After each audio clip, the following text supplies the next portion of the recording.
Hello बच्चों, ज्ञान भंडार क्लासेस में आप सभी का स्वागत है। आज हम बिहार स्पेशल सीरीज़ के कुछ और 20 इम्पॉर्टेंट क्वेश्चंस को इस वीडियो में डिस्कस करने वाले हैं। तो जो भी बच्चे बिहार का एग्ज़ाम देने जा रहे हैं उनके लिए ये जो वीडियो है बहुत इम्पॉर्टेंट होने वाली है। तो जल्दी से चैनल को सब्सक्राइब कर लें। चलिए बिना किसी देरी के वीडियो को शुरू करते हैं। और अगर आपको ये वीडियो पसंद आए तो आप इसको लाइक करें, शेयर करें और सब्सक्राइब करें। और अगर आपको कोई डाउट है तो आप इसको कमेंट कर सकते हैं कमेंट बॉक्स पे। चलिए बिना किसी देरी के वीडियो को शुरू करते हैं। चलिए आपका पहला क्वेश्चन है, बिहार की राजधानी कहाँ है? गया, दरभंगा, पटना, भागलपुर। तो बिहार की राजधानी कहाँ है? पटना में। ऑप्शन सी करेक्ट है। ठीक है, आप इसको नोट कर लेना। चलिए नेक्स्ट क्वेश्चन देखते हैं। चलिए इसके बारे में कुछ जान लेते हैं इम्पोर्टेंट फैक्ट। पटना बिहार की राजधानी है और ऐतिहासिक रूप से इसे पाटलिपुत्र कहा जाता है, या नोट कर लेना। चलिए क्वेश्चन नंबर 2 देखते हैं। क्वेश्चन नंबर 2 है, क्षेत्रफल की दृष्टि से बिहार का सबसे बड़ा जिला कौन सा है? ये इंपॉर्टेंट क्वेश्चन है, आप इसको स्टार मार्क करके इम्पोर्टेंट लगा लेना। क्षेत्रफल की दृष्टि से बिहार का सबसे बड़ा जिला कौन सा है? पटना है, पश्चिमी चंपारण है, गया है, या ऑप्शन डी मधुबनी है।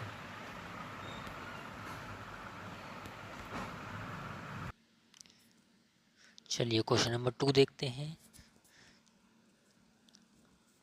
क्षेत्रफल की दृष्टि से बिहार का सबसे बड़ा जिला कौन सा है? क्षेत्रफल की दृष्टि से बिहार का सबसे बड़ा जिला कौन सा है, ये आपको बताना है। पटना है, पश्चिमी चंपारण है, गया है, या ऑप्शन डी मधुबनी है। तो इसका राइट आंसर है ऑप्शन बी चंपारण। तो आप इसको नोट कर लेना। ठीक है, चलिए इसके बारे में कुछ जान लेते हैं। पश्चिमी चंपारण बिहार का सबसे बड़ा जिला है जिसका क्षेत्रफल लगभग 5228 वर्ग किलोमीटर। तो आप इसको नोट कर लेना। ठीक है, ये पूछा गया एग्ज़ाम में। ठीक है, चलिए क्वेश्चन नंबर 3 देखते हैं। क्वेश्चन नंबर 3 है, बिहार राज्य की स्थापना कब हुई थी? बिहार राज्य की स्थापना कब हुई थी, ये आपको बताना है। ठीक है, 1 जनवरी 1947, 15 अगस्त 1947, 26 जनवरी 1950, 22 मार्च 1912। तो बिहार राज्य की स्थापना कब हुई थी? 22 मार्च 1912। ऑप्शन डी आपका करेक्ट आंसर है। ठीक है, आप इसको नोट कर लेना। चलिए इसके बारे में कुछ इंपॉर्टेंट पॉइंट्स जान लेते हैं। बंगाल विभाजन के बाद 22 मार्च 1912 को बिहार को एक अलग राज्य का दर्जा दिया गया था। तो आप इसको नोट कर लेना। ठीक है, चलिए क्वेश्चन नंबर 4 देखते हैं। क्वेश्चन नंबर 4 है, बिहार की राजकीय भाषा कौन सी है? क्वेश्चन नंबर 4 देखते हैं, बिहार की राजकीय भाषा कौन सी है, आपको बताना है। मैथिली है, हिंदी है, भोजपुरी है, उर्दू है। तो बिहार की राजकीय भाषा कौन सी है? हिंदी है। ठीक है, आप ये नोट कर लेना। चलिए इसके बारे में कुछ जान लेते हैं इंपॉर्टेंट फैक्ट, इसको नोट कर लेना, एग्ज़ाम में पूछे जाते हैं। तो हिंदी बिहार की राजभाषा है और बिहार की द्वितीय भाषा जो राजभाषा है वो उर्दू है। तो हिंदी जो है, पहली राजभाषा कौन सी बिहार की? हिंदी। और दूसरी राजभाषा कौन सी बिहार की? उर्दू है। ठीक है, मैथिली भारतीय संविधान के अष्टम अनुसूची में शामिल एकमात्र बिहारी भाषा है। तो ये आप नोट कर लेना। ठीक है, मैथिली जो है भारतीय संविधान के अष्टम अनुसूची में शामिल एकमात्र बिहारी भाषा है। भोजपुरी, मगही, अंगिका, बज्जिका बिहार में बोली जाने वाली अन्य भाषाएं एवं बोलियां हैं। ठीक है, तो आप इसको नोट कर लेना। क्या समझ में, आप इसको अच्छे से नोट कर लेना। देखिए फ्रेंड्स, अगर आपको वीडियो पसंद आ रही तो आप इसको लाइक करें, शेयर करें और सब्सक्राइब करें, और बेल आइकन को भी दबा दें ताकि जितनी भी मेरी वीडियो के अपडेट हैं वो आप तक पहुंच जाएं। चलिए क्वेश्चन नंबर 5 देखते हैं। क्वेश्चन नंबर 5 है, बिहार में कितने ज़िले हैं? ये इंपॉर्टेंट क्वेश्चन है, पूछा गया एग्ज़ाम में। बिहार में कितने ज़िले हैं? आप इसको स्टार मार्क करके इंपॉर्टेंट लगा लेना। ठीक है, बिहार में कितने ज़िले हैं? 36 हैं, 32 हैं, 38 हैं, 30 हैं। तो बिहार में कितने ज़िले हैं? 38 ज़िले हैं। ठीक है, आप इसको नोट कर लेना। चलिए क्वेश्चन नंबर 6 देखते हैं। क्वेश्चन नंबर 6 है, चंपारण सत्याग्रह किस वर्ष शुरू हुआ था? ये भी इम्पोर्टेंट क्वेश्चन है, ये भी पूछा गया। चंपारण सत्याग्रह किस वर्ष शुरू हुआ था? तो अब इसको स्टार मार करके इम्पोर्टेंट लगा लेना। तो option A 1917, option B 1915, option C 1916, option D 1918। तो चंपारण सत्याग्रह किस वर्ष शुरू हुआ था? 1917 में शुरू हुआ था, ये आप नोट कर लेना। चलिए इसके इम्पोर्टेंट फैक्ट जान लेते हैं। महात्मा गांधी ने 1917 में चंपारण सत्याग्रह के जरिए किसानों के अधिकारों की लड़ाई लड़ी थी, तो ये आप नोट कर लेना। चलिए क्वेश्चन नंबर 7 देखते हैं। क्वेश्चन नंबर 7 है, गांधी जी ने प्रथम बार सत्याग्रह कहाँ किया था? ये भी इम्पोर्टेंट है। प्रथम बार सत्याग्रह गांधी जी ने कहाँ किया था, ये आपको बताना है। ये भी पूछा गया, आप इसको स्टार मार करके इम्पोर्टेंट लगा लेना। खेड़ा में, चंपारण में, अहमदाबाद में, दिल्ली में।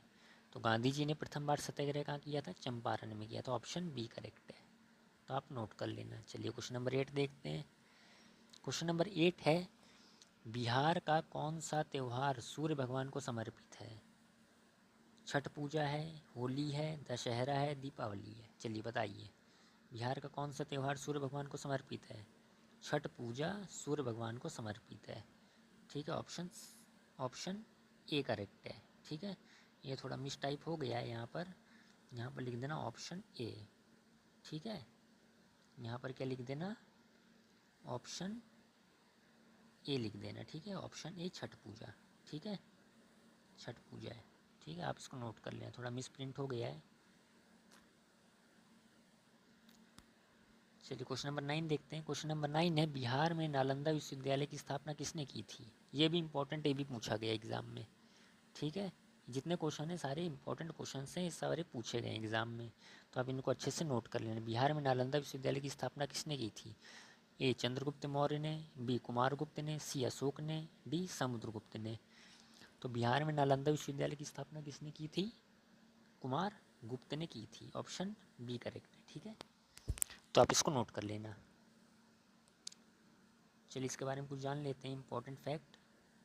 नालंदा विश्वविद्यालय की स्थापना कुमार गुप्त ने की थी। कुमार गुप्त जो था ये किसका शासक था? गुप्त वंश का शासक था, तो आप ये नोट कर लेना। ठीक है, कुमार गुप्त गुप्त वंश का शासक था। चलिए क्वेश्चन नंबर 10 देखते हैं।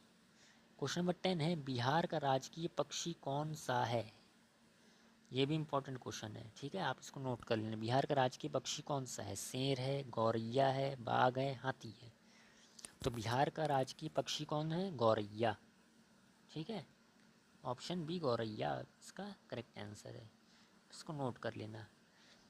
चलिए इसके बारे में कुछ जान लेते हैं। गौरैया बिहार का राजकीय पक्षी है।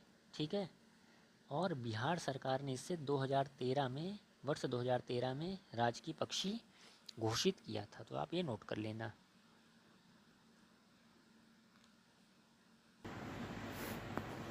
चलिए फ्रेंड्स, क्वेश्चन नंबर 11 देखते हैं। क्वेश्चन नंबर 11 है, बिहार का उच्च न्यायालय कहाँ स्थित है? ये भी इम्पोर्टेंट क्वेश्चन है, तो आप इसको नोट कर लेना, स्टार मार करके इम्पोर्टेंट लगा लेना। बिहार का उच्च न्यायालय कहाँ पर स्थित है? ठीक है, ए पटना में, बी वैशाली में, सी भागलपुर में, डी गया में। तो बिहार का उच्च न्यायालय कहाँ स्थित है? पटना में स्थित है। ठीक है, ऑप्शन ए करेक्ट है। चलिए इसके बारे में कुछ जान लेते हैं। पटना उच्च न्यायालय बिहार राज्य का प्रमुख न्यायिक केंद्र है, ये भी आप नोट कर लेना। क्वेश्चन नंबर 12 देखते हैं। चलिए क्वेश्चन नंबर 12 है आपका, बिहार की सबसे लंबी नदी कौन सी है? गंडक है, कोसी है, सोन है, ये ऑप्शन डी गंगा है। कौन सी है? Option D Ganga. बिहार की सबसे लंबी नदी कौन सी है? गंगा नदी सबसे लंबी नदी है। ठीक है, तो आप इसको नोट कर लेना। चलिए क्वेश्चन नंबर 13 देखते हैं। बिहार का राजकीय पशु कौन सा है? आप उसको बताना है, बिहार का राजकीय पशु कौन सा है? भेड़ है, ऑप्शन बी गाय, ऑप्शन सी बैल या गौर जिसे कहते हैं, ऑप्शन डी घोड़ा। तो बिहार का राजकीय पशु कौन सा है? बैल है, आप इसको नोट कर लें। ठीक है, चलिए बैल के बारे में थोड़ी जान लेते हैं। बिहार का जो राजकीय पशु है वो बैल है। ठीक है, बेल नहीं है, बैल। ठीक है, आप इसको नोट कर लेना। ठीक है, बैल। ठीक है, तो आप इसको नोट कर लेना। बैल है जिसे भारतीय बाइसन भी कहा जाता है। ठीक है, तो आप इसको नोट कर लेना अच्छे से। चलिए क्वेश्चन नंबर 14 देखते हैं। क्वेश्चन नंबर 14 है, कोसी परियोजना किस नदी से संबंधित है? ये पूछा गया, कोसी परियोजना किस नदी से संबंधित है? गंडक, कोसी, गंगा, सोन। तो कोसी परियोजना जो है ये कोसी नदी से संबंधित है। ऑप्शन बी करेक्ट है। चलिए, कोसी नदी को जो है वो बिहार का शोक भी कहा जाता है। आप इसको नोट कर लेना। ठीक है, इम्पोर्टेंट पॉइंट। ठीक है, चलिए क्वेश्चन नंबर 15 देखते हैं। बिहार के पहले मुख्यमंत्री कौन थे? ये भी इम्पोर्टेंट क्वेश्चन है, आप इसको स्टार मार्क करके इम्पोर्टेंट लगा लें। ठीक है, बिहार के पहले मुख्यमंत्री कौन थे? आपको बताना है बिहार के पहले मुख्यमंत्री कौन थे। Option A Shri Krishna Singh, option B doctor Rajendra Prasad, option C Anugrah Narayan Singh, option D Deep Narayan Singh. तो मुख्यमंत्री, पहले मुख्यमंत्री बिहार के कौन थे? श्री कृष्ण सिंह थे। ठीक है, ऑप्शन ए करेक्ट है। चलिए इसके बारे में, इनके बारे में कुछ जान लेते हैं। स्वतंत्र भारत के बिहार के पहले मुख्यमंत्री कौन थे? श्री कृष्ण सिंह थे। तो आप ये नोट कर लेना, स्वतंत्र भारत के कौन थे बिहार के पहले मुख्यमंत्री? श्री कृष्ण सिंह थे।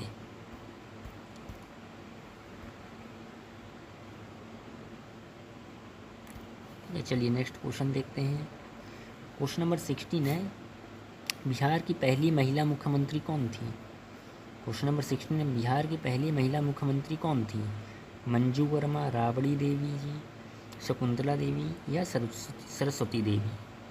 तो बिहार की पहली महिला मुख्यमंत्री कौन थी? राबड़ी देवी थी। ठीक है, ऑप्शन बी करेक्ट है। तो आप नोट कर लें, भी पूछा गया एग्ज़ाम में। चलिए इनके बारे में कुछ जान लेते हैं। बिहार की पहली महिला मुख्यमंत्री श्रीमती राबड़ी देवी थी। ठीक है, उनका कार्यकाल जो था 1997 से 2005 तक था। तो आप दोनों पॉइंट को नोट कर लेना, दोनों पॉइंट पूछे गए एग्जाम में। चलिए क्वेश्चन नंबर 17 देखते हैं। क्वेश्चन नंबर 17 है, चलिए क्वेश्चन नंबर 17 देखते हैं। क्वेश्चन नंबर 17 है, बिहार में सिल्क सिटी, एक मिनट, हाँ, बिहार में सिल्क सिटी किसे कहा जाता है? ये भी इंपॉर्टेंट क्वेश्चन, ये भी पूछा गया एग्जाम में। आप इसको स्टार मार्क करके इंपॉर्टेंट लगा लेना। ठीक है, बिहार में सिल्क सिटी किसे कहा जाता है, किस जिले को कहा जाता है? ऑप्शन है पटना, भागलपुर, आरा। पटना, भागलपुर, मुजफ्फरपुर या आरा। ठीक है, पटना, भागलपुर, मुजफ्फरपुर या आरा। किसे कहा जाता है सिल्क सिटी? भागलपुर को कहा जाता है। किसे कहा जाता है? ऑप्शन बी भागलपुर को। ठीक है, चलिए इसके बारे में कुछ जान लेते हैं। भागलपुर को सिल्क सिटी के नाम से जाना जाता है। ठीक है, क्योंकि यह शहर रेशम उत्पादन के लिए प्रसिद्ध है। ठीक है, तो यहाँ पर रेशम उत्पादन होता है, इसलिए भागलपुर को क्या कहा जाता है? सिल्क सिटी के नाम से जाना जाता है। तो आप नोट कर लेना। चलिए क्वेश्चन नंबर 18 देखते हैं। बिहार के किस शहर को मोती शहर कहा जाता है? ये भी पूछा गया एग्जाम में। ठीक है, तो आप इसको नोट कर लेना, इंपॉर्टेंट लगा के स्टार मार्क लगा लेना। बिहार के किस शहर को मोती शहर कहा जाता है? मुंगेर को, पूर्णिया को, पटना को या बेगूसराय को। तो मोती शहर किसे कहा जाता है? पटना को कहा जाता है। ठीक है, आपने नोट कर लेना। चलिए इंपॉर्टेंट फैक्ट्स जान लेते हैं थोड़ा इसके। मुगल काल में पटना को मोती शहर के नाम से भी जाना जाता था। तो कब कहा जाता था? मुगल काल में पटना को मोती शहर कहा जाता था। ये आप नोट कर लेना। चलिए क्वेश्चन नंबर 19 देखते हैं। क्वेश्चन नंबर 19 देखते हैं। क्वेश्चन नंबर 19 है, बिहार में शेरशाह सूरी का मकबरा कहाँ है? ठीक है, बिहार में शेरशाह सूरी का मकबरा कहाँ पर है? ये इंपॉर्टेंट क्वेश्चन, ये पूछा गया एग्जाम में, ये भी आप टिक लगा लेना। ठीक है, option A Rohtas, option B Patna, option C Sasaram, option D Gaya. तो बिहार में शेरशाह सूरी का मकबरा कहाँ है? सासाराम में स्थित है। Option C. ठीक है, ऑप्शन बी नहीं है, ये सी है। ठीक है, ऑप्शन सी सासाराम में स्थित है। ठीक है, चलिए क्वेश्चन नंबर लास्ट देखते हैं 20। क्वेश्चन नंबर 20 है, बिहार राज्य की सिंचाई हेतु सबसे बड़ी परियोजना कौन सी है? बिहार राज्य की सिंचाई हेतु सबसे बड़ी परियोजना कौन सी है, ये आपको बताना है। ऑप्शन है आपके गंडक परियोजना, कोसी परियोजना, ऑप्शन सी पंचगंगा परियोजना, ऑप्शन डी सोन परियोजना। तो सबसे सबसे लंबी परियोजना है ये कौन सी है? गंडक परियोजना है, ऑप्शन ए करेक्ट है। ठीक है, लंबी पूछिए ना, हाँ सॉरी बड़ी पूछी है। ठीक है, तो बिहार राज्य की सबसे सिंचाई हेतु सबसे बड़ी परियोजना, थोड़ा मिस्टेक हो गई है, तो लंबी की नहीं है, बड़ी है। ठीक है, तो बड़ी परियोजना आप नोट कर लेना। बड़ी परियोजना कौन सी है? गंडक परियोजना है। ठीक है, गंडक परियोजना बिहार की सबसे बड़ी बहुउद्देशीय परियोजना है, ऑप्शन ए। ऑप्शन ए लगा के यहाँ पर क्या लगा देना? गंडक परियोजना लिख देना। ठीक है, तो फ्रेंड्स ये थे हमारे कुछ 20 बिहार के इम्पोर्टेंट MCQs। अगर ये आपको वीडियो पसंद आई तो आप इसको लाइक करें, शेयर करें और ज़्यादा से ज़्यादा सब्सक्राइब करें। ठीक है, इसी का अभी और पार्ट भी अपडेट होंगे, तो हमारे चैनल पे बने रहें और चैनल को सब्सक्राइब कर लें। ठीक है, मिलते हैं अगले कुछ न्यू इम्पोर्टेंट क्वेश्चंस के साथ। चलिए, थैंक यू।